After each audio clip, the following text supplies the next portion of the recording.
Decades ago, the world suddenly underwent a mysterious transformation. Malicious ghosts began appearing across the globe, throwing society into chaos and marking the beginning of the mythical era. In this new age, people could awaken unique classes, learn powerful skills, advance through ranks, and continuously grow stronger. Awakened individuals became humanity's frontline defenders, battling malicious ghosts and terrifying monsters across Blue Star. Through countless struggles and sacrifices, they carved out safe territories where humanity could continue to survive. There was no doubt about it. The mythical era belonged to the awakened class holders. They stood at the center of the world, shaping its future through their strength and determination. The scene shifted to Haiqing High School in the Longxia Federation, where a megaphone announced the start of the awakening ceremony. Students gathered around a glowing golden magic circle with an altar at its center. Combat instructor Lu Hu, a rugged bearded man, told them this moment would decide their futures and hoped each student would awaken their desired profession. Among them was Fang Zhou. Having transmigrated years ago, he saw this as the long-awaited awakening day. Lu Hu called him forward. As students parted, Fang Zhou stepped into the magic circle. As Fang Zhou approached, several girls began discussing what profession he might awaken. One guessed that he would become a priest based on the impression he gave, while another agreed and remarked that it would be a waste for someone with his looks to awaken as anything else. Not everyone shared that view. A blonde-haired boy watched Fang Zhou with obvious jealousy and argued that appearance meant little because awakened professionals ultimately depended on the strength of their professions. A student wearing sunglasses beside him immediately voiced his agreement. From the back of the crowd, a female student spoke up in Fang Zhou's defense, pointing out that the others were simply jealous of his good looks. From the side, Lu Hu reviewed his file, noting Fang Zhou was an orphan of martyrs with strong academics and physical ability. Fang Zhou reached the altar and pressed a finger onto the glowing magic circle. The runes activated, and a surge of energy hit him. A massive pillar of golden light erupted into the sky, shaking the courtyard and forcing students to shield their eyes. Witnesses reacted with shock at the intensity, wondering what profession he would awaken. Suddenly, dark green-black flames broke through the golden light as shadow energy wrapped around Fang Zhou and formed a huge cross-shaped phenomenon above the school. Lu Hu stared in disbelief, confirming it was a heaven-and-earth phenomenon and questioning what profession caused it. Within the spectral mist, an undead army appeared. Skeletal knights, ghouls, horned monsters, and higher undead rulers like a skeletal king, a skull-faced mage, and a horned shaman. At the center, Fang Zhou remained calm and activated a golden system window. It confirmed his successful awakening, Necromancer. As he repeated the name, a massive shadow spirit emerged behind him and merged with his shadow. Students immediately burst into laughter, mocking him for awakening a necromancer, calling it the weakest combat profession despite its rarity, and debating its reliance on the undead realm, which was said to be difficult for living humans to access. Fang Zhou ignored the ridicule. His status panel appeared showing Necromancer, apprentice lower rank and low base attribute. He clenched his fist as a system activated, congratulating him for awakening the Undead Realm Experience system. The system explained it had linked him to the Undead Realm, created an undead clone, and allowed him to explore, devour undead, level up, and even summon the clone into reality at risk. Fang Zhou examined the green skull flame in his hand, realizing the system suited his profession perfectly. He activated the system, and his vision shifted to the Undead Realm.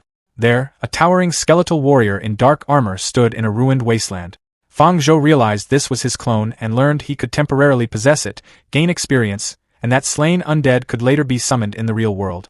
The skeleton stood on a pile of defeated monsters in a world under a blood-red moon.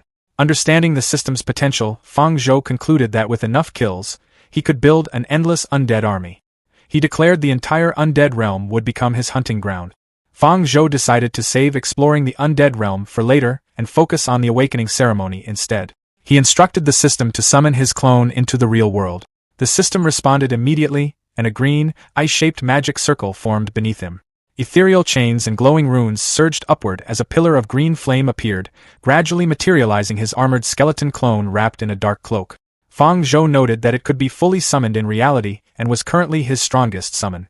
On stage, Instructor Lu Hu called the next student, by Xiaochan, while briefly observing Fang Zhou and the skeleton. He felt it was a pity that such a promising student had awakened a necromancer profession. Despite this, several female students approached Fang Zhou to encourage him, saying he shouldn't be discouraged and that even as a necromancer, he could still achieve greatness. They also praised the intimidating skeleton summon. Meanwhile, the blonde-haired student grew irritated, unable to accept Fang Zhou's popularity, and convinced himself the summon couldn't surpass his assassin profession. He decided to destroy it, assuming novice necromancers could only produce a limited number of summons. He quietly activated a concealed weapon skill, Silent Sleeve Arrow, and fired a high-speed projectile at the skeleton's head. At the last second, the skeleton vanished in a burst of wind, causing the attack to miss completely. Before the student could react, the skeleton reappeared behind him and struck him with a heavy blow, sending him crashing to the ground and knocking him out. Fang Zhou then walked up calmly. The injured student tried to retreat and reassess, assuming Fang Zhou himself must be weak despite the summoned strength. In desperation, he charged again with a purple dagger aimed at Fang Zhou's throat. Fang Zhou stopped the attack instantly by catching his wrist mid-strike. Green lightning energy surrounded his arm as he dismissed the boy's overconfidence, then slammed him into the ground with overwhelming force, destroying the grass and leaving him heavily injured and unconscious. Fang Zhou casually remarked that the situation was boring, then left the courtyard with his skeleton following behind. Instructor Lu who soon arrived and asked what had happened. A female student explained that Lu Renjia attempted a sneak attack and was instantly defeated, while another added he was taken down in a single hit. Students reacted with surprise, noting that necromancers were supposed to be weak, yet Fang Zhou had dominated the fight. Lu Renjia was later helped up by classmates but still glared in Fang Zhou's direction, swearing revenge. Seeking privacy, Fang Zhou went to a secluded courtyard behind the school, with his skeleton guarding him. He opened the system interface again, and it prompted him to begin the Undead Realm experience. Fang Zhou weighed the risks and benefits, deciding that exploring the Undead Realm was necessary for growth and could allow him to devour undead to become stronger, despite the dangers. He confirmed the activation. Dark energy engulfed him, and his consciousness faded. He awakened in the Undead Realm beneath a blood-red moon, in a wasteland of bones, volcanic rock, and skeletal trees. A skeletal hand burst from the ground as his armored clone rose into the world. Through the clone's perspective, Fang Zhou saw a status window confirming its stats, equipment, and the skill skeletal armament, which allowed it to forge weapons from bones. Realizing its usefulness, he considered creating a weapon first, but before he could act, 3 massive undead wolves with glowing red eyes emerged from the darkness and surrounded him, preparing to attack as a danger alert appeared. The giant undead two-headed wolf lunged forward, both massive jaws snapping shut at the same time. Caught off guard, the skeleton clone barely managed to roll backward as its claws scraped across the rocky ground. Regaining his footing, he realized that the undead realm was every bit as dangerous as he had expected. As he tried to reposition, a sharp crack echoed through the canyon. Looking down, he discovered that his foot had become trapped in the ribcage of an old buried skeleton. Before he could free himself, the snarling wolf lunged forward again, its 2 heads snapping only inches from his face. Realizing that his foot was still tangled, he struggled against the restraint. Searching desperately for a way to defend himself, he spotted a loose skull near his trapped leg. An idea immediately came to mind. With a swift kick, he launched the skull directly at the attacking wolf. The flying skull smashed into one of the beast's snouts with a loud crack, shattering on impact. However, the wolf barely reacted and quickly shook off the hit. Seeing the result, the clone realized that the attack had done virtually nothing. The undead two-headed wolf continued its relentless pursuit. The skeleton clone leaped and dodged across the jagged volcanic terrain, narrowly avoiding its attacks. As he struggled to adapt to his skeletal body, he admitted that controlling it was more difficult than he had expected. He knew he could not continue fighting this way. Scanning the rocky gorge, his glowing blue eyes suddenly settled on a large pile of discarded bones resting against a nearby cliff. At that moment, the two-headed wolf leaped toward him beneath the blood-red moon. Instead of retreating, the clone stood his ground and activated skeletal armament. Blue and black energy surged around his hand. In response, dozens of bones rose from the nearby pile and floated through the air, rapidly assembling into a massive jagged bone scythe. With the newly forged weapon in hand, the skeleton clone swung it with tremendous force. The razor-sharp blade carved through the air and impaled the undead wolf directly through the chest. The beast let out a painful cry as the scythe shattered its ribcage and pierced deep into its body. The advantage lasted only a moment. One of the wolf's heads suddenly attacked from the side. Before the clone could recover, it clamped its powerful jaws around his left arm and bit down with crushing force. Back in the real world, Fang Zhou suddenly felt a surge of pain. Standing in the secluded courtyard, in the undead realm, the skeleton clone struggled against the wolf's bite and quickly realized that injuries suffered there were being transferred to reality. Feeling the phantom pain himself, he understood that the system was even more dangerous than he had initially believed. Rather than panic, he became even more determined. Since the wolf attacking him was already undead, he focused on turning the situation to his advantage. Using his greater strength, the skeleton clone seized one of the wolf's heads by the neck with his free hand.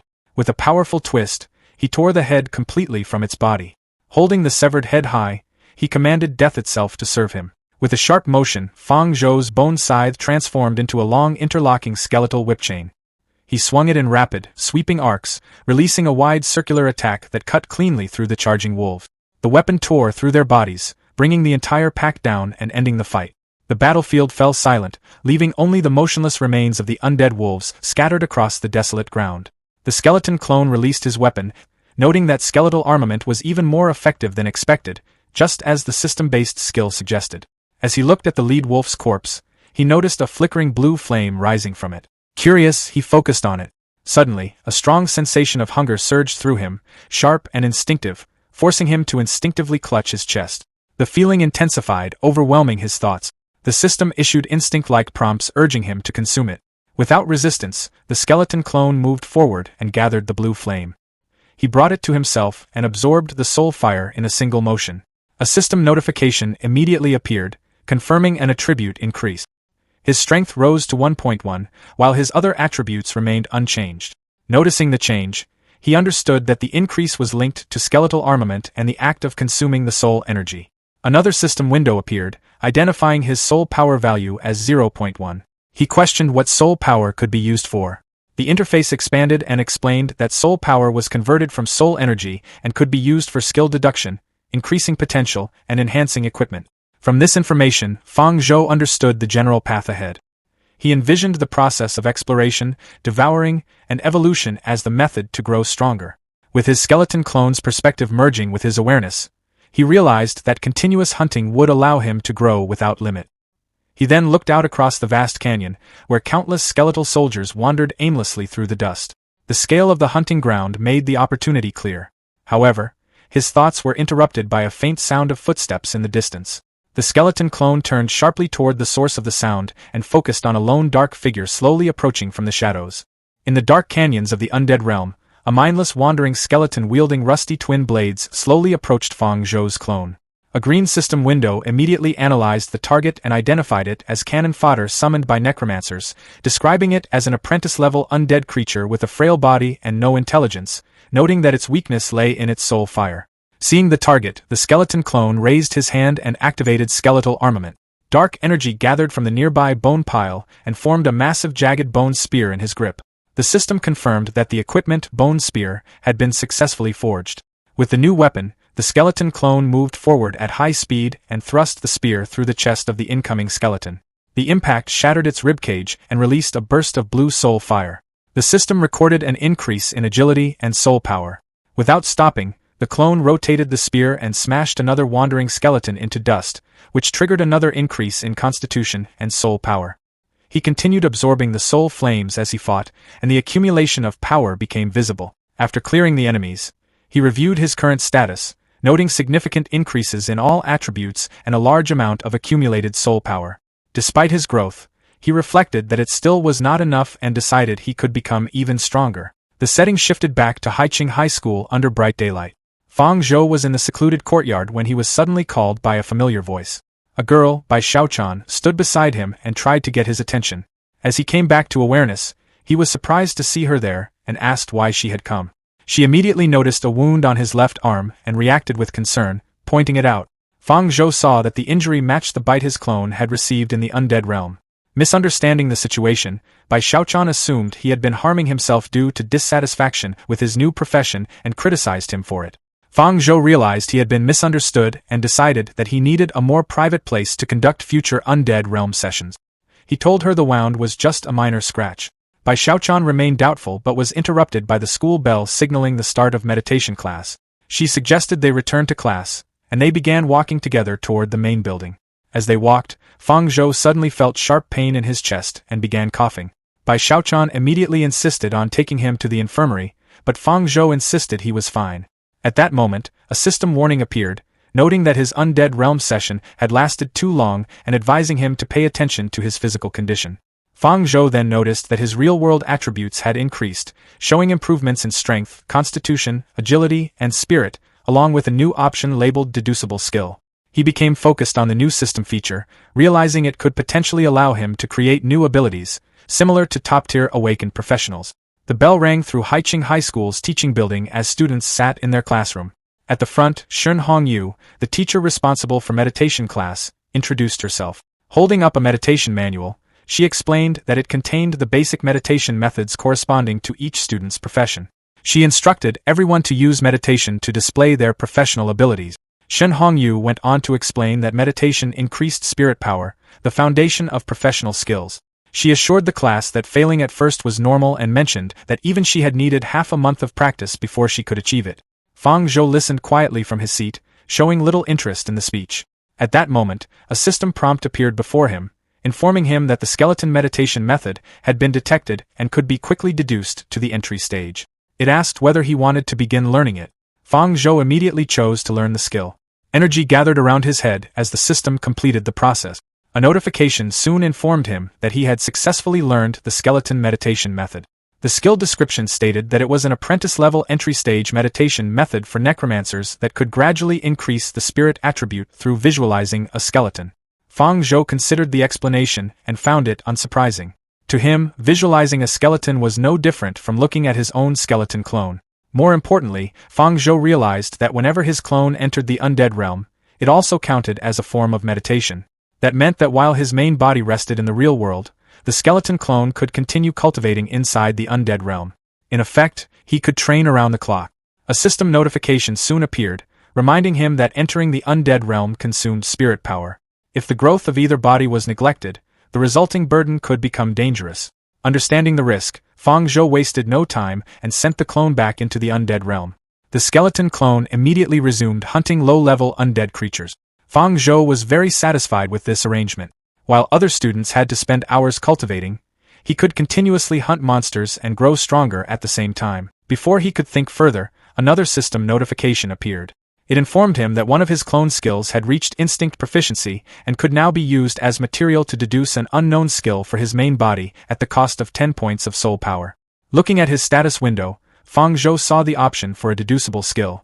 He then understood that the deduction function mentioned by the system earlier had to be carried out in the undead realm. Armored skeleton clone prepared to perform the deduction. The clone initiated the process, and a system interface appeared with a progress bar indicating that a new skill was being analyzed. Moments later, the deduction succeeded. The newly obtained skill was Bone Javelin. Its description stated that it allowed the user to condense a bone javelin and throw it at enemies. The attack dealt both armor-piercing physical damage and death energy damage, while its quantity, power, and range depended on the user's spirit attribute and skill proficiency. The skeleton clone then held a newly formed bone spear and noted that the bone javelin skill perfectly matched the weapon it had previously created. A system interface appeared, showing a derivative skill tree branching downward from bone javelin, bone shield, giant bone claw, and bone prison. The skeleton clone was surprised to discover that the skill had even come with a derivative skill tree. Soon, it noticed a pair of low-level skeleton monsters fleeing in the distance. Realizing it needed more soul power, the clone immediately focused on the escaping monsters. Seeing an opportunity to test its newly acquired skill, it rushed after them. A bone javelin shot through the air. The massive bone spear struck one of the fleeing skeletons, smashing it apart and scattering bones across the canyon. A system notification then displayed the rewards from the kill. Its agility increased by 0.05, followed by 0.05 soul power. Another notification showed an increase of 0.05 strength and an additional 0.05 soul power. Looking at the small gains, the clone noticed that the attributes and soul power provided by these weak skeletons had decreased. Opening its status window, it reviewed its updated attribute. The clone concluded that the system would not allow endless farming of attributes from weak enemies. To continue growing stronger, it would eventually have to venture deeper into the more dangerous regions of the undead realm. It resolved to keep hunting low-level undead for as long as they could still provide bone essence. The scene then shifted back to Haiqing High School. Inside the classroom, Fang Zhou sat at his desk and quietly chuckled to himself. His behavior quickly caught Shun Hongyu's attention. A classmate behind him tugged at his sleeve to get his attention, but before he could respond, Shun Hongyu had already walked over and stopped beside his desk. Looking down at him, she criticized him for laughing while everyone else was seriously practicing meditation. Fang Zhou tried to explain himself but was interrupted before he could continue. Lu Renjian loudly declared that Fang Zhou simply could not meditate successfully. The classroom immediately filled with discussion.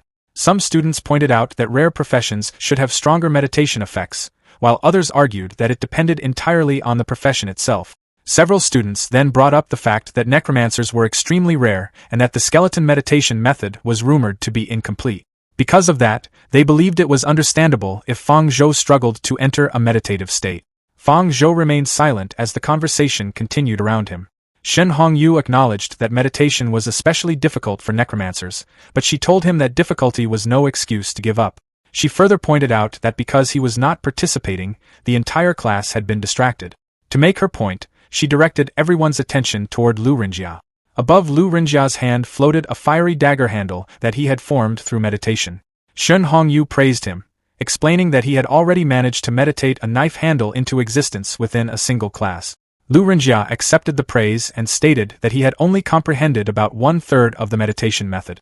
He added that such progress merely placed him at the level of an average genius. He then looked directly at Fang Zhou and arrogantly remarked that Fang Zhou should now understand the gap between a necromancer and other professions. Fang Zhou remarked that the speed was indeed quite average. Lu Rinjia was stunned by the comment and immediately argued that Fang Zhou had not even entered meditation himself and should look at his own situation before bragging. Before the argument could continue, a surge of dark green energy burst forward and forced Lu Rinjia backward. At the same time, Fang Zhou told him to step aside. Shen Hongyu looked over in surprise and told Lu Rinjia to focus on his meditation. She then walked to Fang Zhou's desk and demanded an explanation, reminding him that meditation class was meant for learning meditation and not for fighting. Fang Zhou calmly stood up and explained that he had only wanted Lu Rinjia to move aside. He added that he wanted to show his teacher the results of his meditation progress. Bai Xiaochan watched nervously from nearby. Around the classroom, students began whispering among themselves. Some wondered whether Fang Zhou had actually succeeded in meditating, while others argued that even if he had succeeded, he could not have progressed very far. Ignoring the discussion, Fang Zhou activated the skeleton meditation method. A powerful wave of dark energy erupted from his body and swept through the classroom. The force alone pushed several students backward. Shen Hongyu grabbed her hat to keep it in place as she stared at the scene in disbelief. She could not understand how someone could achieve such progress within a single class period.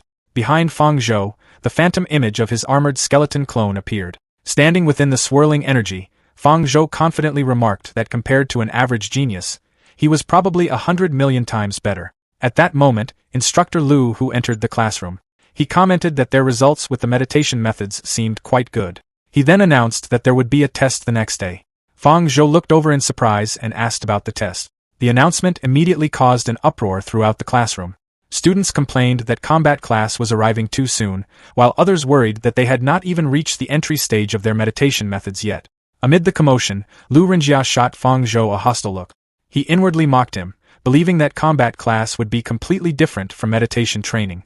In Lu Rinjia's view, Fang Zhou was only a weak mage, and he was confident that Fang Zhou would not be able to keep showing off once the fighting began. In the undead realm, mindless skeleton monsters wandered through the rocky canyons. The armored skeleton clone moved across the barren landscape. Through its connection with the clone, Fang Zhou observed that after reaching the entry stage of the skeleton meditation method, the amount of time he could remain in the undead realm had increased significantly. Determined to make full use of that advantage, the clone raised its bone spear and resolved to kill as many undead creatures as possible before its spirit power ran out. It immediately charged forward. The clone cut through one skeleton after another, smashing them apart as dust and debris filled the canyon. As the battle continued, it pushed itself harder, determined to defeat even more undead. Eventually, after destroying a large number of skeletons, the clone slowed down. Leaning on its spear, it realized that most of its spirit power had already been exhausted. At that moment, a system notification appeared. It informed the clone that Fang Zhou's professional level had increased and that the accompanying skeleton clone could now be strengthened. The clone noted that its efforts had not been wasted and immediately accepted the upgrade. A pillar of green light engulfed its body as the system began the enhancement process. When the light faded, the clone emerged in upgraded armor. Its status window displayed the new information. Its rank had advanced to Apprentice Middle. Its attributes had increased to Strength 5, Constitution 3, Agility 3, and Spirit 3. Its equipment remained a bone spear of gray inferior quality. Its skills now included skeletal armament at instinct proficiency and a newly acquired skill called Brutal Strike at the entry stage. Its soul power remained at 10. A second notification confirmed that the upgrade had automatically granted the new skill. The clone was surprised to learn that upgrading could provide additional abilities. The skill description explained that Brutal Strike allowed the user to instantly unleash tremendous strength in an attack, with the power determined by the user's strength attribute and skill proficiency. Satisfied with the result, the clone concluded that the new skill would allow it to eliminate undead creatures more efficiently. Before it could continue, a wave of weakness swept through the clone as its remaining energy rapidly drained away. It quickly realized that it had become distracted by the upgrade and skill notifications and had forgotten that its spirit power was already overdrawn. Unable to continue, the clone dropped to one knee and supported itself with its spear. The scene then shifted to Haicheng High School's sports field. Students walked along the running track, while Fang Zhou sat on the concrete steps with a hand pressed against his forehead. His head ached from excessive spirit power consumption, and he recognized that his current spirit attribute was still too low. Bai Xiaochan approached and asked what was wrong. She pointed out that he had looked unwell ever since meditation class and had been in that condition throughout the week. Fang Zhou gave a tired smile and told her that he was fine, explaining that he had simply been practicing too much every day. At the same time, he reminded himself that no one could learn about the system. To avoid exposing it, he decided it would be safer to enter the undead realm only when he was alone. As they spoke, Lu Renjia passed by with another student. Looking over at Fang Zhou, Lu Renjia mocked the necromancer profession, claiming that Fang Zhou had become weak after only a little extra meditation practice. His companion joined in, saying that reaching the entry stage of a meditation method was nothing special. Lu Renjia then added that, in the end, true value came from strength, not meditation progress. Bai Xiaochan stepped forward and defended Fang Zhou, arguing that he had never offended anyone and questioning why Lu Renjia and his friends kept targeting him. Lu Renjia dismissed her complaint, insisting that he was only telling the truth. Fang Zhou then walked over and calmly asked Lu Renjia whether he wanted to be beaten again. The comment immediately angered Lu Renjia. He argued that he was no longer the same person he had been a week earlier. As he clenched his fist, orange energy gathered around his hand. Lu Renjia proudly revealed that he had already learned a professional skill and claimed that defeating Fang Zhou would only take a single move. Before the argument could escalate, a stern voice ordered everyone to stop. The students turned and saw instructor Lu Hu approaching. Lu Hu reprimanded them, reminding them that the school taught combat skills to fight vicious ghosts, not to settle personal disputes with classmates. Lu Renjia quickly backed down and admitted his mistake. Lu Hu then turned to Fang Zhou. Referring to Fang Zhou's performance in meditation class, he advised him to work just as hard in combat training. Fang Zhou politely agreed. As Lu Hu walked away, Fang Zhou noticed that the instructor seemed to be paying special attention to him. A moment later, Lu Hu stepped onto the center of the sports field and ordered the students to assemble. The class quickly gathered. He then instructed a student to bring out the equipment for today's lesson. Soon, two students pushed a large covered cart onto the running track. Fang Zhou watched with curiosity as Lu Hu pulled away the covering. Beneath it stood a humanoid test golem. Lu Hu explained that it was an apprentice-level test golem used to measure attack and defense capabilities. Using the weakest Abyss Demon unit, the Imp, as a reference, he explained that a defense value of 100 was required to block its claws head-on. One student examined the worn-looking machine and questioned whether it might break under their attack. In response, Lu Hu struck the golem's head with a loud metallic clang and declared that no new student had ever managed to destroy one. He even promised that if anyone could dismantle a test golem through their own strength that day, he would personally apply for a reward of 20 alliance contribution points for them. The announcement immediately energized the class. Hearing the reward, Fang Zhou recalled that contribution points functioned as a common currency in this world and were required to purchase various items and skills. The students eagerly volunteered to go first. Lu Hu organized them into a line and announced that the testing would begin with the common professions. A dark-haired student stepped forward and cast Fireball. The spell exploded against the test golem, but Lu Hu announced an attack score of only 48 and told him that he still needed more training. The disappointed student complained that the attack had felt much stronger than the result suggested. Next, a red-haired student used Crippling Strike and received a score of 41. After him, a blue-haired archer fired a petrifying arrow and earned a score of 50. One after another, the students completed their tests. When the common professions had finished, Lu Hu announced that the remaining special professions could now come forward in order. The common profession students gathered together and complained about their result. None of them had managed to score above 60, making the promised 20 contribution points seem completely out of reach. Some of them then began wondering what kind of scores the hidden and special professions would achieve. Standing in line, Fang Zhou glanced at the system interface before looking down at his hands. Since most of his combat strength currently came from his skeleton clone, he began wondering whether the test golem's attack values could be calculated cumulatively. Seeing Fang Zhou standing quietly in line, Lu Renjia mocked him, claiming that his silence and hesitation clearly showed that his attack power would rank near the bottom of the class. Fang Zhou paid little attention to the taunt and merely responded with a casual acknowledgement. Confident in his own abilities, Lu Renjia stepped forward and declared that he would demonstrate the gap between them now that he had mastered a professional skill. He immediately launched into action. Activating Phantom Dagger, Lu Renjia leaped forward and struck the test golem with a powerful slash. The machine's display quickly registered a score of 80. After checking the result, Lu Hu announced that Lu Renjia's attack capability was 80. Pleased with the outcome, Lu Renjia proudly pointed to it as proof of the strength of his hidden profession, Phantom Assassin. However, one of the students reminded him that he was not the only person in the class with a hidden profession. Lu Hu then checked his clipboard and called Yi Fan forward. Yi Fan acknowledged the instruction and stepped onto the field. As he approached, nearby students whispered among themselves. They noted that Yi Fan had awakened as a demon hunter and had already attracted the attention of the school's senior staff, who had recruited him into a specialized research group. Naturally, many were curious about the score he would achieve. Yi Fan raised his hand and summoned a large curved blade as energy gathered around him. He then jumped forward and unleashed Vengeance Strike. The test golem displayed an initial score of 65. Some students were surprised by the result, commenting that it was only slightly higher than the scores achieved by ordinary professions. Yi Fan, however, remained calm and pointed out that his attack sequence was not finished. He immediately launched a second skill. With a burst of speed, he unleashed Vengeance Combo, delivering a series of consecutive strikes. As the attacks landed, the golem's score continued to climb. The display rose from 69 to 88 before increasing further with each hit. After the final strike connected, the score settled at 100. Lu Hu then officially announced Yi Fan's attack capability as 100. Watching the entire demonstration, Fang Zhou confirmed his earlier suspicion. The test golem's evaluation system could indeed calculate cumulative damage from consecutive attacks rather than relying on a single strike. As Yi Fan walked away, Fang Zhou quietly assessed his own chances. Since the golem counted accumulated damage, he concluded that destroying it would not be difficult for him either. After achieving a score of 100, Yi Fan stood confidently on the testing field, convinced that no one in the class could surpass him. Nearby, Bai Xiaochan complained that Yi Fan had only reached that score by stacking multiple attacks together. She regretted not attacking a few more times herself. Lu Renjia immediately mocked her, pointing out that an assassin-type profession would never gain a combo skill like that. Before their argument could continue, Lu Hu called Bai Xiaochan forward for her test. She nervously stepped onto the field and reminded herself that, as the holder of a hidden profession, she could not afford to embarrass herself. Gathering wind energy around her body, she rushed forward and struck the test golem. The machine registered a score of 31. Lu Hu announced her attack capability as 31.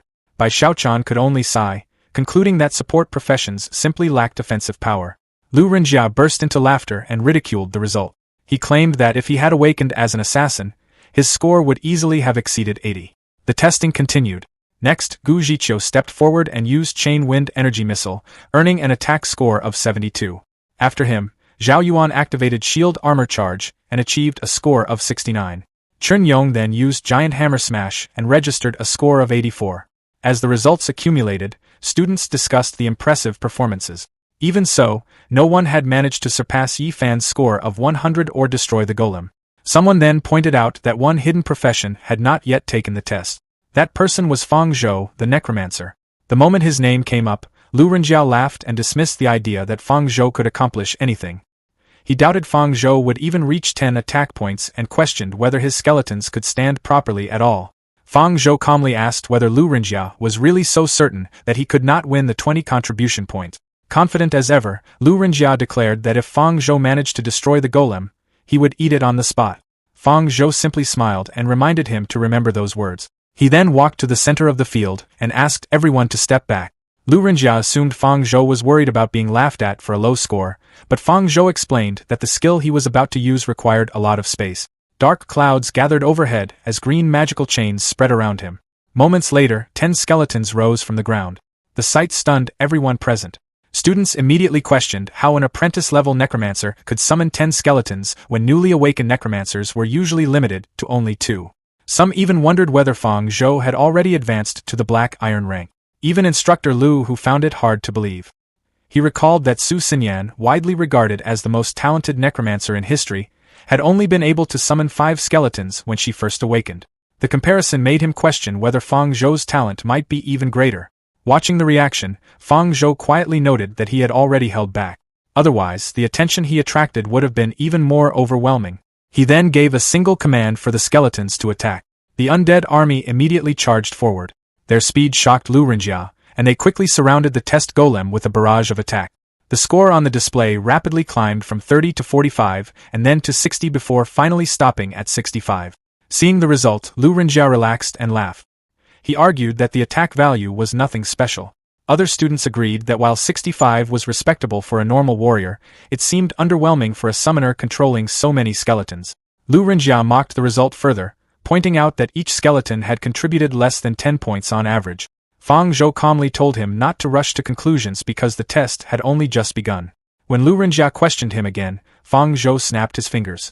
Green energy burst outward. Since 10 skeletons were not enough, he decided to summon 20. A second wave of skeletons emerged from the ground, creating an army of 20 undead warriors. The entire field erupted in shock.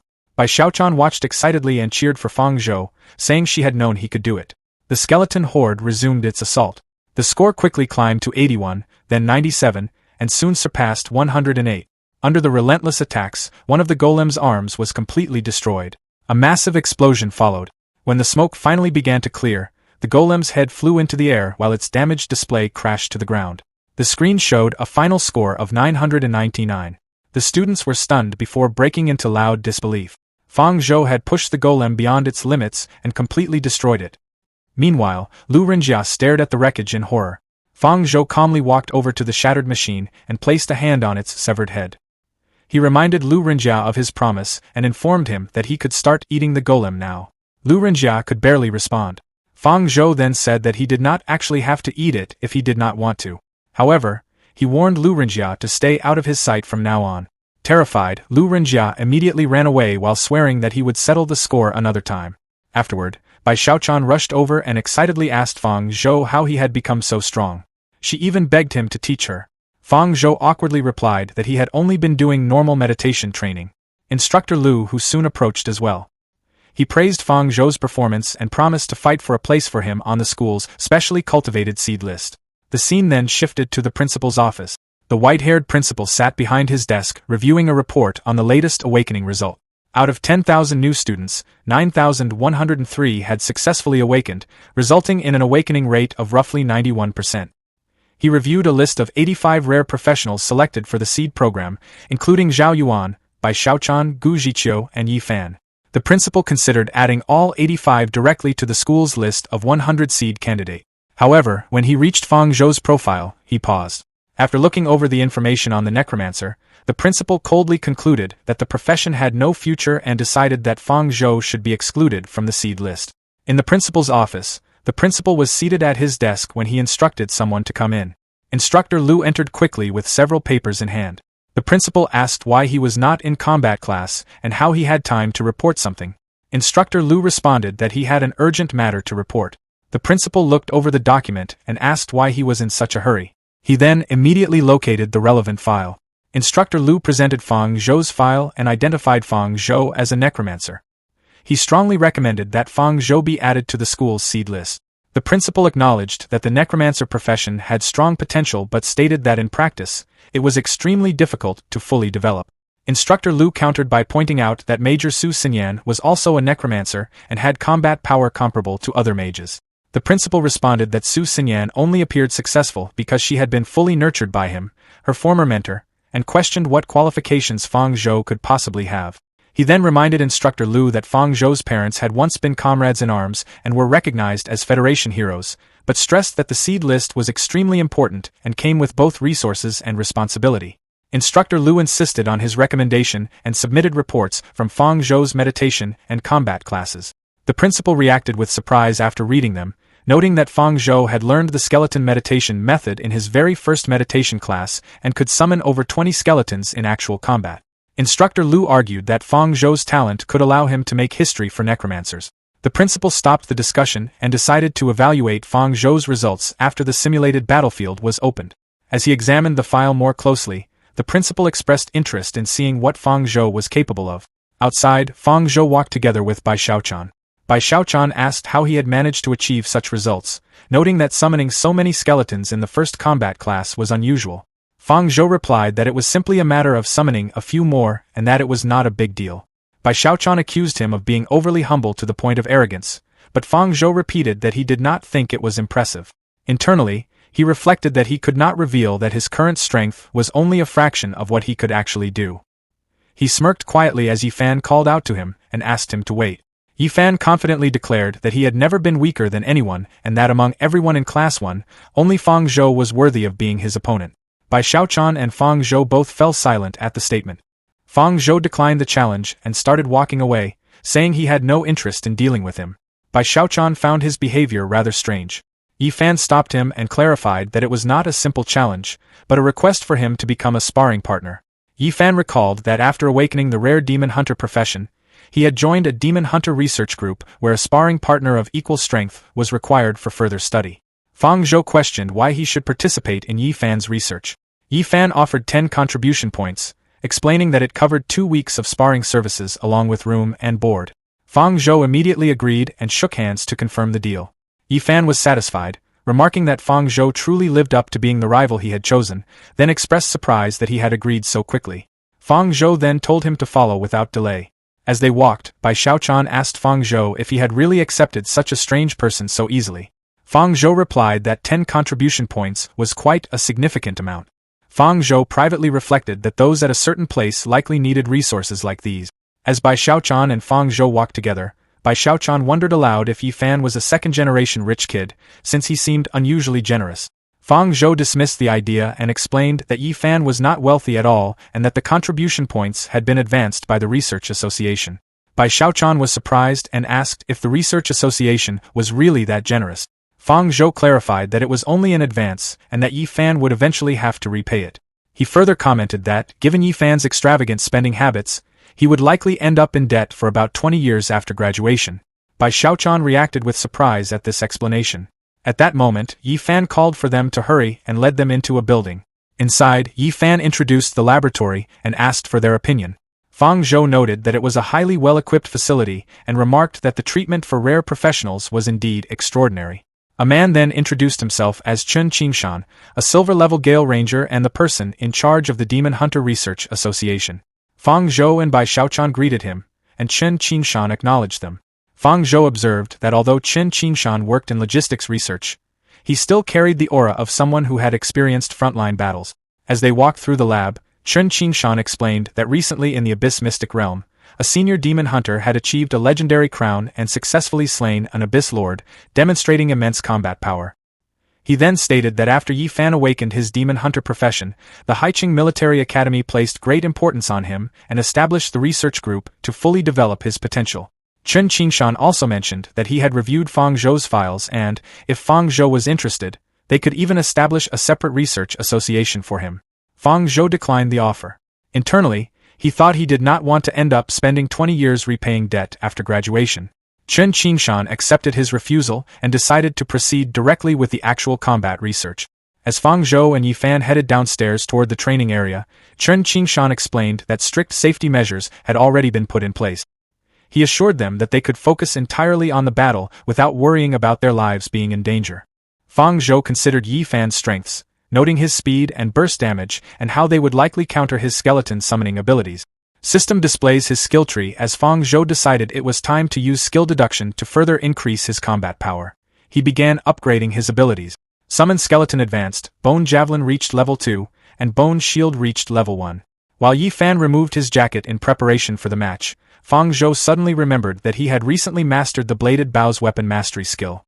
Yi Fan then stepped forward with his bow and confidently claimed that even if Fang Zhou summoned 20 skeletons, he still would not be able to defeat him. Fang Zhou merely smiled as he selected and equipped the apprentice robe, suggesting that things might turn out differently. As green energy surrounded him, he reflected that after investing points into his skills and preparing his equipment, the battle would no longer be so predictable. The system displayed his updated skill information, showing that Summon Skeleton had been grasped, Bone Javelin had reached the mastered level, and Bone Shield had become proficient. System notifications appeared before him. The Apprentice Staff, a gray inferior-grade weapon produced through mass production, slightly increased the effectiveness of spells. The Apprentice Robe, also a gray inferior-grade item, slightly reduced the damage he would receive. Yi Fan gripped a massive, bladed bow. Gazing across the arena, Yi Fan remarked that such unwavering confidence was exactly what he expected from his rival. Yet his expression hardened as crackling green energy surged around his body. In the blink of an eye, a green aura burst from Yi Fan's body as he closed the distance, appeared directly in front of Fang Zhou, and launched a fierce attack. High above the arena, 3 researchers observed the standoff through a thick glass window. One of them questioned who would claim victory, drawing an immediate answer from another. It would definitely be Yi Fan. Having interacted with him extensively over the past week, the researcher claimed Yi Fan's combat instinct was the most terrifying he had ever witnessed. Nearby, Teacher Lu and Old Chen murmured between themselves. Teacher Lu noted that the researchers were far too hasty in drawing their conclusions. When Old Chen questioned why he was even there, Teacher Lu replied that as a teacher, he naturally had to observe a match between 2 of his most outstanding students.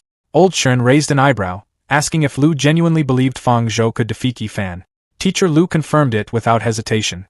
Glancing down at a document detailing Fang Zhou's capabilities, he acknowledged that while the boy could indeed summon a multitude of skeletons, it didn't change the underlying fact that he remained a physically fragile mage. However, he added with a knowing look, Yi Fan had just comprehended an extremely powerful displacement skill the day prior, which might bring them quite the surprise. Old Chen let out a surprised murmur of intrigue. Without warning, Yi Fan lunged forward, swinging his massive bladed bow in a vicious arc toward Fang Zhou. Fang Zhou swiftly dodged backward, narrowly avoiding the heavy blade. He realized instantly that Yi Fan's close-quarters combat strength was overwhelming. He needed to maintain as much distance as possible. But Yi Fan simply shifted his stance, leveling his weapon as a traditional bow. Radiant blue energy coalesced along the frame as he warned Fang Zhou not to think distance would keep him safe. He loosed a blinding volley of glowing blue projectiles, unleashing his demon hunting arrow. The azure arrows tore through the air straight for Fang Zhou. Fang Zhou immediately cast Summon Skeleton. The undead minion stepped forward, raising its bony arms to absorb the brunt of the incoming demon hunting arrow. Seeing the defense hold, Yi Fan drew his bowstrings back again, determining that he had to disrupt Fang Zhou's summoning rhythm. Suddenly, a jagged bolt of lightning struck Fang Zhou's active summoning circle, violently shattering the construct. Realizing his summoning had been interrupted, Fang Zhou scrambled to dodge the relentless rain of blue arrows, exhaling sharply at the close call. He quickly slapped his palm against the arena floor, igniting a fresh green summoning circle. Invoking the spell once more, multiple heavily armored skeletons tore their way out of the ethereal light. Looking down at the escalating chaos, Teacher Lu remarked that the younger generation was truly formidable. He told Old Chen that regardless of whether Fang Zhou ultimately lost to Yi Fan, today's performance was enough to earn his approval for the seed list. He cautioned his colleague not to rejoice too early. Old Chen merely watched the arena with intense focus, noting internally that Fang Zhou's temperament was exceptionally calm and experienced. He firmly believed the young mage was still hiding a trump card. Below, Fang Zhou watched with an icy calm as Yi Fan furiously battled the advancing skeletons. Assessing the situation, he realized he could no longer hold back. Raising his skull staff high overhead, swirling torrents of deathly green energy spiraled around him as he unleashed his summoned skeleton at full power. Up in the observation room, the researchers stared in utter shock. One gaped at the sudden appearance of 30 skeletons, demanding to know how a kid who had only awakened a few days prior could have upgraded his skill to such an absurd degree. Back on the battlefield, Yi Fan stood completely surrounded by the skeletal horde. Instead of panicking, he simply smirked, praising the display and declaring that only with this level of ability was Fang Zhou truly worthy of being his rival. Quietly, Fang Zhou pulled the hood of his camouflage cloak over his head. He knew that for Yi Fan to remain so composed while encircled by undead, the archer definitely had a hidden backup plan. Yi Fan's weapon erupted with a fierce, blinding green aura as he cleaved through a skeleton, executing a devastating fierce strike. The undead warrior shattered into pieces, crumbling to the ground in a cloud of bone dust. Glancing back at the encroaching horde, Yi Fan's eyes began to glow with a toxic luminescence. He calculated that he finally had enough distance. The emerald light in his eyes flared violently as he activated Shadow Charge. Across the arena, Fang Zhou stood in absolute silence, deeply concealed beneath his camouflage cloak while gripping his skull staff. Without warning, Yi Fan shot forward with terrifying speed, leaving nothing but a lingering trail of green energy in his wake. Teacher Lu declared the match over, certain that a fragile mage caught in close quarters could never withstand Yi Fan's ferocious assault. Old Chen remained completely silent. Closing the distance in a flash, Yi Fan brought his glowing weapon down upon the cloaked figure, unleashing a crushing vengeance fierce strike. Hidden beneath his hood, whispering that Yi Fan had taken the bait.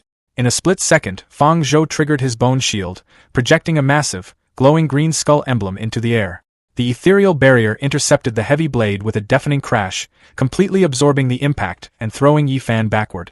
Stumbling to regain his footing, behind the glass, Teacher Lu gripped the console in sheer disbelief, exclaiming that it was impossible for Fang Zhou to have comprehended an entirely new skill on his own. Down below, the two combatants stood far apart on the scarred arena floor. Fang Zhou offered a polite apology, admitting that since Yifan was much stronger than he had anticipated, he was forced to employ some unconventional tactics. Yifan frowned in confusion just as Fang Zhou's skull staff slipped from his grasp, clattering loudly against the stone. Teacher Lu watched, utterly bewildered by the bizarre display. Beside him, old Chen finally broke into a smirk, musing that the kid's combat tactics were remarkably dirty. Fang Zhou had used an optical camouflage cloth to hide among the skeletons. Surrounded by countless identical skeletons, Yifan couldn't identify Fang Zhou's real body no matter how hard he looked. Yifan cursed that he couldn't find Fang Zhou's real body. He called for Fang Zhou to come out before continuing to destroy skeleton after skeleton. But as the battle dragged on, he realized that if it continued, he would eventually be worn down to death. Left with no other choice, Yifan activated another skill. A terrifying burst of power erupted from his body, causing every nearby skeleton to collapse without him even touching them. Witnessing the scene, Instructor Lu's eyes widened in disbelief, wondering how Yifan had managed to master that skill at his current level. Professor Chen nodded, explaining that although the skill had a very long cooldown, it possessed overwhelming burst damage and excellent disengagement capabilities. At the same time, Fang Zhou quietly moved away through the collapsing skeletons. The moment Yifan noticed the movement, his eyes lit up. Without giving Fang Zhou another chance to escape, Yifan activated his skill again, charged forward at full speed, and launched another attack at Fang Zhou. Yifan screams in exertion. A green fireball descends from above. A skeleton wearing a camouflage cloak looks up as Yifan unleashes his Skyfall strike. A massive green explosion hits the ground with intense force. Yifan stands near the fallen skeleton. Holding his bow, he declares that while his opponent's strength is great, he also has his pride and cannot lose. Looking up, he urges them to hurry and call the medical staff over, stating he doesn't want to cause any casualties.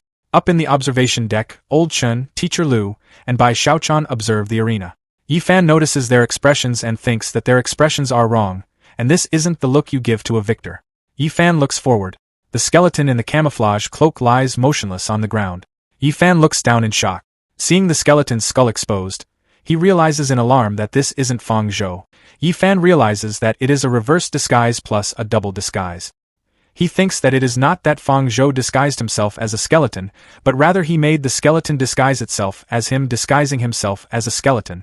Suddenly, a skeleton grabs Yifan from behind. He cries out. Fang Zhou stands calmly behind Yifan, addressing him and thanking him for letting him win. Yifan releases his weapon. Fang Zhou and Yifan stand together in the arena. Yifan admits defeat. Yifan slumps forward, thinking in frustration that the consumption from his last skill was too great and he has no strength left. A skeleton catches the collapsing Yifan. Looking up at his rival, Yifan hesitantly thanks him. Fang Zhou gives a thumbs up, telling him not to mind it and to just consider it his sympathy for the loser.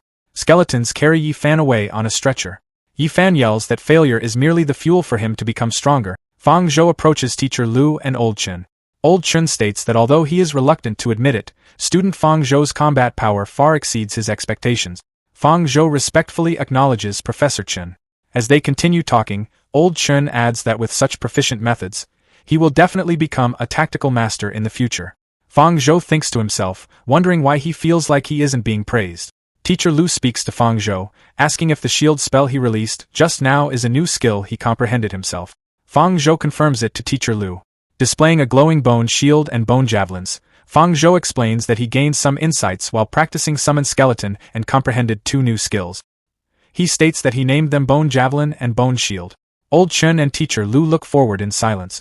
Teacher Lu claps Fang Zhou on the shoulder, praising him as a good boy who really knows how to give them surprises.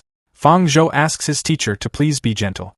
Turning to Old Chen, Teacher Lu notes that since Brother Qingshan happens to have professional equipment here, they should test Fang Zhou's new skills. Old Chen agrees with no problem, stating he will go arrange it. Fang Zhou leans forward tiredly while Teacher Lu holds him up. Fang Zhou explains to his teacher that his spirit power has bottomed out, so he is afraid he cannot test these 2 new skills. Teacher Lu tells him he doesn't need to worry about such a small matter at all. Looking at a box filled with spirit power recovery potions, Fang Zhou asks if they are pouring draft beer there, thinking about chugging it from the bottle. Fang Zhou drinks a blue potion directly from a bottle, thinking that this is the first time he is seeing someone drink recovery potions like water, and finding it very refreshing. Teacher Lu, Old Chen, and Fang Zhou stand near a test golem.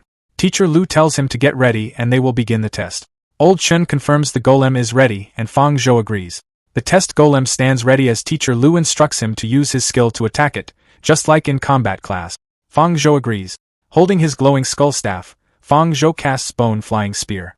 He throws a bone spear at the golem, and Teacher Lu reads out an attack ability of 85.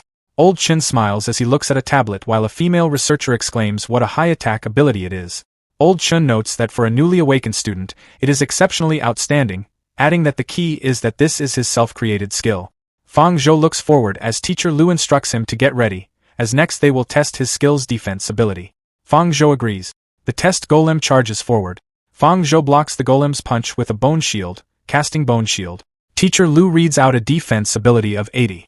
Teacher Lu and Old Chen converse, with Teacher Lu noting that his attack is comparable to a Storm Mage, while his defense is comparable to an Earth Knight. Teacher Lu pats Fang Zhou heavily on the shoulder, declaring that he was simply born to be a necromancer. Fang Zhou asks his teacher if he can stop patting him, thinking that others might think he is there patting his stats. Old Chen walks alongside Fang Zhou, telling him that the skills he comprehended are very excellent, and suggesting he enter them into the skill repository. Old Chen explains that the so-called skill repository is a skill collection center established by the Federation, where everyone can use contribution points to exchange for skills inside. Fang Zhou smiles at Old Chen as Old Chen adds that their research institute has a branch of the Federation skill repository which he can use anytime. Fang Zhou replies that he will have to trouble him then. Fang Zhou and Teacher Lu stand before large doors. Teacher Lu explains that after uploading the skills, Fang Zhou can exactly use the contribution points he has on hand to exchange for the skills he need. Fang Zhou replies that he understands and thanks Teacher Lu. Fang Zhou opens the large doors and walks into a dark room, questioning aloud if it isn't a skill library and wondering why it is completely dark. Suddenly, a massive glowing library is revealed. Taking in the sight, Fang Zhou remarks that it is exactly as expected of the Federation's skill repository. Looking up at a large bookshelf, Fang Zhou notes that all the skills he knows can be found there. He stands before a glowing pedestal and looks at the system screens. A system notification confirms that the entry of his new skills, Bone Javelin and Bone Shield, is successful, and rewards him with 200 contribution points. Another system notification states that as the developer of the new skill, 50% of the subsequent exchange fees for this skill will become his personal profit. Reading this, Fang Zhou marvels that there is also continuous profit. Standing inside the massive library, Fang Zhou thinks to himself that it was hard to enter the skill repository once, so he cannot just exchange for a few skills and go back. He pulls a book titled Skeleton Modification Technique from a shelf. Holding the glowing book, he thinks that it is perfect, and he will use these skills as a blueprint to complete more skill deductions. A system notification displays that the soul power available for skill deduction is 100 point. In the skill database, Fang Zhou reads an upgrade system prompt asking if he wishes to consume soul power to upgrade the detected skeleton meditation method. Fang Zhou presses yes on the glowing system interface. A swirling green death aura envelopes Fang Zhou, and he thinks to himself what a potent death aura it is. Fang Zhou finds himself standing before a massive, crowned skeleton king. A system notification confirms that the skeleton meditation method has improved successfully. The skeleton king extends a glowing book toward Fang Zhou. Holding the glowing book in his hands, Fang Zhou wonders if it is for him. An open book floats before Fang Zhou, emitting glowing runes as the skeleton king looms behind him, revealing the skeleton king's meditation method. A system prompt details the enhanced meditation method, stating it is an enhanced version of the skeleton meditation method that increases meditation speed by 100% compared to the original and can boost all Necromancer class skills. Fang Zhou smiles confidently and clenches his fist, thinking that not only does it increase his leveling speed, but it also boosts his skill power, meaning the soul power consumption really was not in vain. Fang Zhou smirks in the darkness, thinking that however, no matter how powerful a skill is, it requires appropriate spirit energy to unleash. He reflects that in his previous battle against Yifan, his spirit energy was nearly depleted. Standing alone in the vast, bright library, Fang Zhou thinks that luckily he still has plenty of contribution points and can exchange them for a skill that increases spirit energy. Pointing forward as a skill exchange prompt appears, Fang Zhou declares that he chooses presence of mind. A system notification confirms that Fang Zhou has consumed 20 contribution points and the skill exchange is successful. Fang Zhou looks at an open book showing a meditating figure, noting that this skill can passively increase the spirit recovery speed for magic users, and when activated, it can restore an additional amount of spirit energy. Fang Zhou reads a system prompt about consuming soul power, thinking that the only flaw of presence of mind is its high learning difficulty, but for him, that is no obstacle at all. The system detects the learnable skill material and asks if he wishes to consume 10 soul power points to master it quickly. Fang Zhou presses yes. Holding the glowing blue book, a final system notification confirms that the skill presence of mind has been mastered successfully. Fang Zhou admires his glowing blue aura in the library, noting that very well, there is a noticeable improvement in spirit recovery speed. Smiling confidently, he thinks to himself that in his current state, if he faces Yi Fan again, he thinks he could simply overwhelm him with an army of skeletons. Holding a stack of books, Fang Zhou thinks about acquiring Vine Entanglement, Swamp Spell, Earth Wall Spell, Spiderweb Spell, and Ray of Weakness, deciding he can exchange these skills first as well to serve as a reference for future skill upgrades. A system notification confirms that Fang Zhou has consumed 60 contribution points and the skill exchange is successful. Looking at items inside a glowing display case, Fang Zhou thinks that possessing skills alone isn't enough, as he needs gear with appropriate power to complete the setup, noting that an apprentice low-tier user with an F rank can only use poor gray-white grade equipment. Reaching for the display, a system prompt confirms the gear exchange is successful, consuming 40 contribution points. Fang Zhou wears his new hat and a glowing necklace, which the system describes as a poor gray apprentice necklace that can slightly increase spirit recovery speed. A glowing green apprentice ring appears on his finger, described by the system as a poor gray standard assembly line ring that can slightly reduce skill cooldown time. Finally, a system prompt details the apprentice mage 4-piece set, stating it increases training speed and skill proficiency improvement speed by 10%. Fang Zhou smiles as a green aura envelopes him, thinking that this will make his leveling speed much faster. Walking down a grand hallway in the library, Fang Zhou thinks that this harvest is truly bountiful and the Federation's skill database is exceptional as expected. A large skeleton clone suddenly appears behind Fang Zhou. The skeleton clone looks at him as Fang Zhou thinks that he almost forgot. The skeleton clone also needs matching skills. 3 glowing skill books float in the air, and Fang Zhou thinks that weapon mastery, parry, and war cry are 3 skills essential for the skeleton clone to learn. A system prompt confirms another successful skill exchange, consuming 30 contribution points. Fang Zhou closes the glowing book named Weapon Mastery, thinking that even though the skill database is impressive, it is quite taxing on contribution points, and he is not sure if he will find another good job like this as a training partner in the future. Back in the arena, Old Chen, Teacher Lu, and Fang Zhou talk. Old Chen asks how it went and if he learned any new skills. Fang Zhou confirms that yes, the gains were enormous this time. Looking to the side calmly, Fang Zhou hears Yi Fan call out that he doesn't accept this result. Yi Fan holds a blue potion and challenges Fang Zhou, telling him to chug the potion, stating he was unaware of his tactics last time, but this time he will defeat him in no time. Fang Zhou asks if he is sure he wants to challenge him now, as he has just upgraded his skills. Looking determined and angry, Yi Fan declares that he will not settle for being second best for the rest of his life, and this time he will do his utmost to defeat him. Teacher Lu states that this counts as extra training and will require paying more contribution points. Fang Zhou replies that as long as Yi Fan agrees it is fine, as in the end he will have to pay it off himself later. Tossing the blue potion back to Yi Fan, Fang Zhou says they should begin then, adding that he will give the potion back as Yi Fan might need it in a bit. Yi Fan stammers in anger, yelling furiously as green energy flares. Fang Zhou stands calmly amidst a green energy trail as Yi Fan yells out Heavenfall Strike. Observing the fight, Bai Xiaochan remarks that Yi Fan used his ultimate move right from the start, praising his combat instinct as truly brilliant and noting a blitz attack is his only path to victory. As Old Chen wonders how Fang Zhou will handle this after obtaining new skills, a large green summoning circle appears beneath Fang Zhou. Bai Xiaochan watches in surprise, asking if he will just use summon skeleton like before. Within seconds, the battlefield is completely overwhelmed as thousands of skeletons erupt from the magic circle, flooding the area in all directions. A deafening explosion rocks the ground. As the smoke clears, a stunned Teacher Lu observes that the attack's power has drastically increased. Standing nearby, an equally astonished Professor Chen realizes that Yi Fan actually managed to evolve and upgrade his skill during their previous clash. Conversely, Fang Zhou maintains a serene smile. He praises Yi Fan's strengthened attack but confidently reveals that his own abilities have also leveled up. Hearing this, Yi Fan suddenly realizes he is entirely trapped by a massive undead army.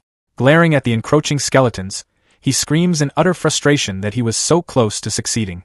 All traces of his former confidence vanish, replaced by sheer terror as the fatal reality sets in. He desperately begs the horde to spare his face, but the undead instantly swarm him from every conceivable angle, cutting off any route of escape. In a matter of seconds, Yi Fan is reduced to a bruised and battered mess, suffering yet another crushing defeat beneath the weight of the skeletal army. Watching the dust settle, Fang Zhu calmly informs Professor Chen that the day's sparring session is officially over. Professor Chen lets out a heavy sigh, estimating that Yi Fan will need at least a week to recover, before asking Fang Zhu if he is truly opposed to founding a Necromancer research association. Fang Zhu flatly refuses. Inwardly, he knows that allowing anyone to research his powers would risk exposing his hidden system, which would bring him endless trouble. The location then shifts to the quiet halls of the skill repository, where a mysterious woman approaches a glowing magical crystal. As she finishes scanning the data stored inside, her eyes widen in absolute shock. Staring at the crystal in sheer disbelief, she gasps aloud, completely stunned that a necromancer has managed to register a brand new skill. And a system notification confirms that she consumed 20 contribution points and successfully exchanged for the skill. She reads the glowing green skill book, noting Bone Javelin and Bone Shield. She thinks to herself that to think skeleton-type spells could be used like this means the developer of this skill is absolutely a genius. Su Xinyan walks confidently away from the bookshelves holding the book, declaring that she must tell her dad about this. Teacher Lu sits across from Principal Su Tianhua at his desk. Principal Su Tianhua asks Teacher Lu why he is there again. Teacher Lu replies that he must apply once again to add Fang Zhou to the seed list, and Old Chen adds that he can also vouch for him. Principal Su Tianhua drinks his tea while asking Old Chen why he is also joining in on this nonsense, stating that even if a necromancer performs well now, they won't have enough corresponding strength skills to learn in the future.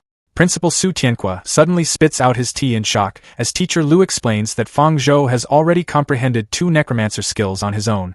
Old Chen stands next to Teacher Lu and explains to the principal that comprehending new skills is nothing, but the important thing is that the skill's effects must be good, and starts to describe his skill intensity. Su Xinyan walks into the office holding the skill book, interrupting to announce to her dad that 2 new necromancer skills have appeared in the skill repository.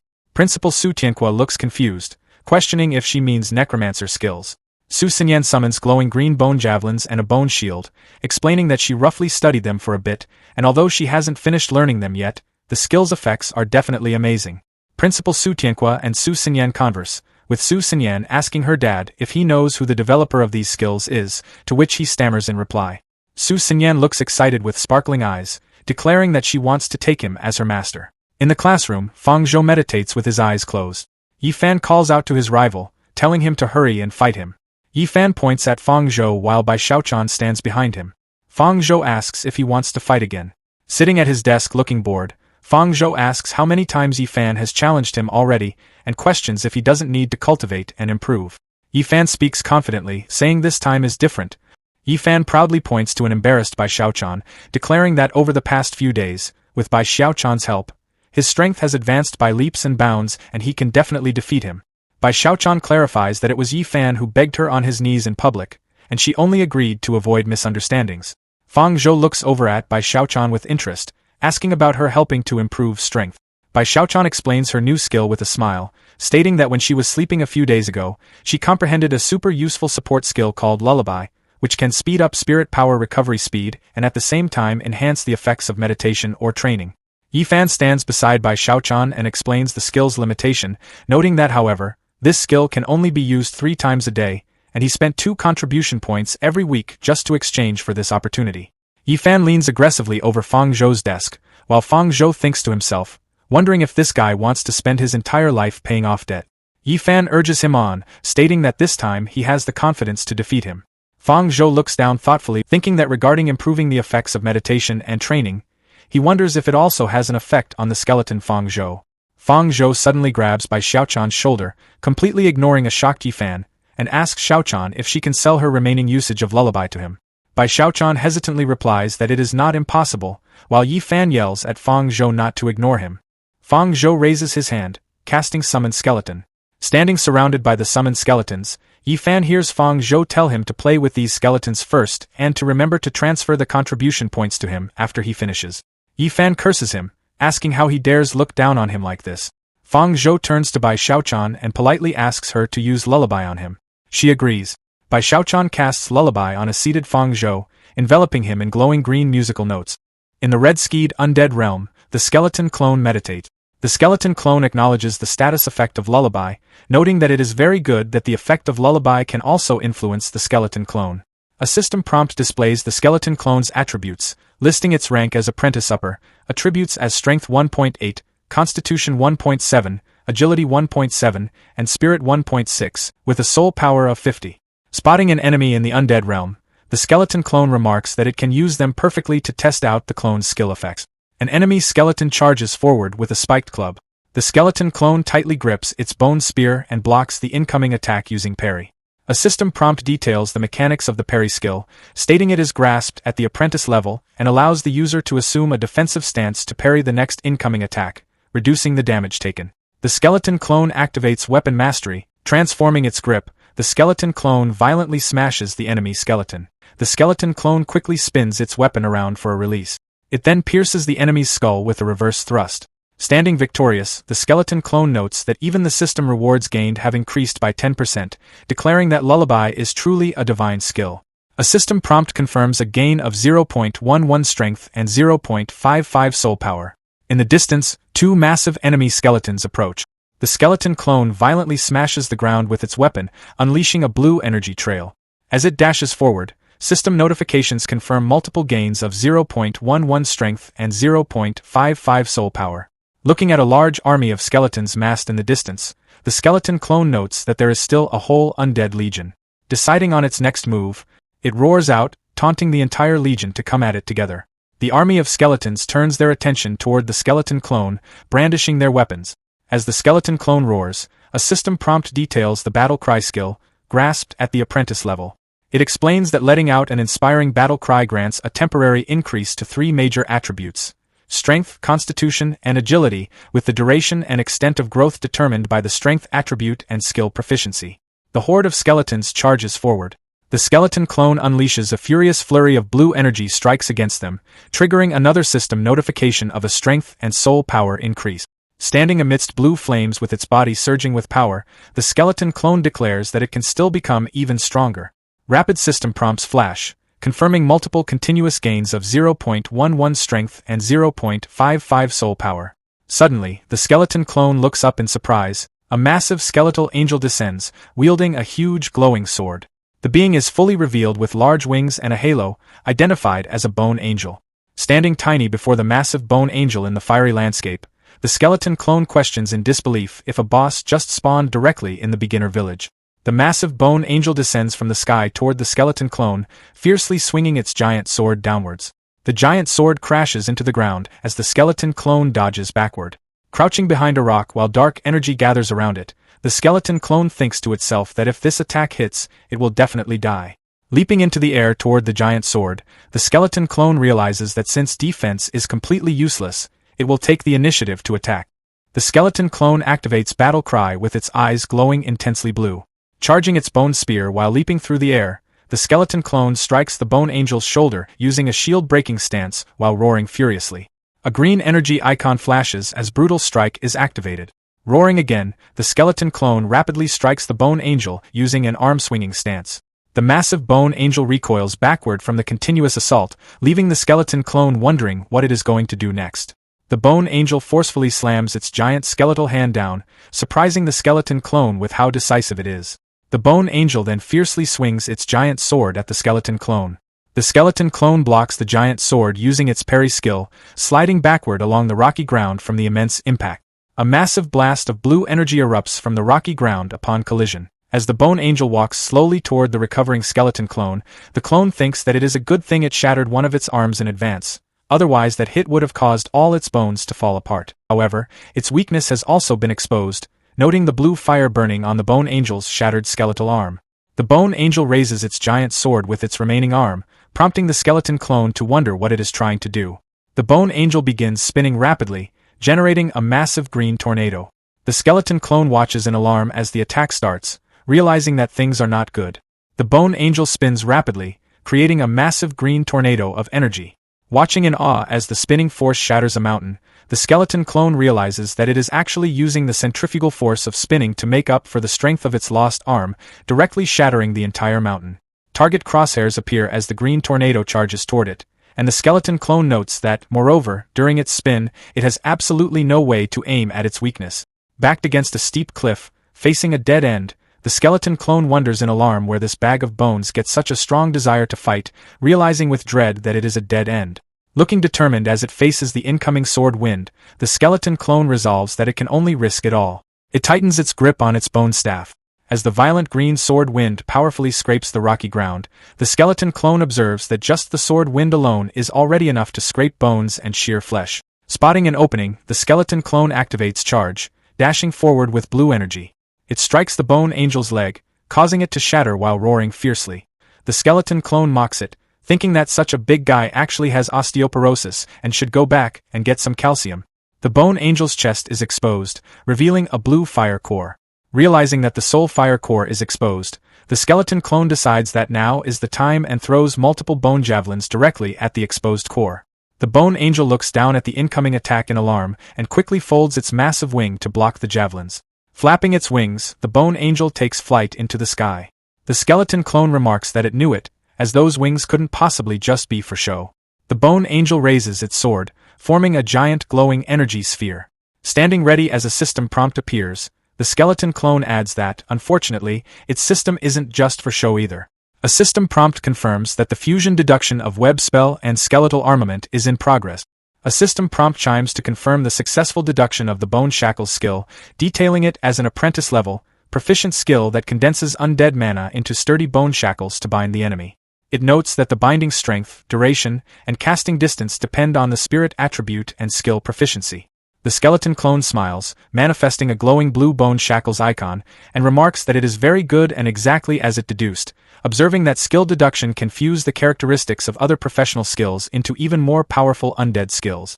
The giant bone angel raises its sword, preparing to strike from the sky. Pointing 2 fingers forward to activate the spell, the skeleton clone taunts the creature about liking to fly. Massive blue chains suddenly erupt from the ground, tightly binding the bone angel. Firmly gripping the glowing chains and pulling them tight, the skeleton clone activates bone shackles and yells for it to get down. The bone angel crashes violently to the ground, weighed down by the chains. Forcefully pulling the massive chains downward, the skeleton clone advises the helpless bone angel not to struggle. The skeleton clone adds that the more it struggles, the more excited it gets. Standing tall and gripping its staff with a flaring blue aura, the skeleton clone executes the bone angel as a massive beam of energy pierces downward. The skeleton clone stands atop a rock, holding the blue soul fire from the bone angel, declaring that it will gladly accept it. As the blue soul fire absorbs into the glowing gem on its armor, a system prompt displays a massive gain of 100 soul power. The skeleton clone notes that it actually added so much soul power, but wonders why its body hasn't grown. Reading a new system prompt, it learns that its base attributes have reached the race limit and it cannot continue to gain attribute. The skeleton clone realizes that no wonder it can't continue to gain attribute. Gazing up thoughtfully at the vast, desolate red sky, the skeleton clone wonders what else is there above the sky and states that it wants to see. It reaches its hand toward a race evolution system prompt detailing its current race as an apprentice-level skeleton and offering an evolution path to a black iron-level skeleton warrior for an estimated consumption of 100 soul power points. The skeleton clone presses yes. Dark swirling energy envelopes the skeleton clone as the evolution begins, with it declaring that its path of evolution officially begins now. The skeleton clone's face is then completely consumed by intense blue and black flames.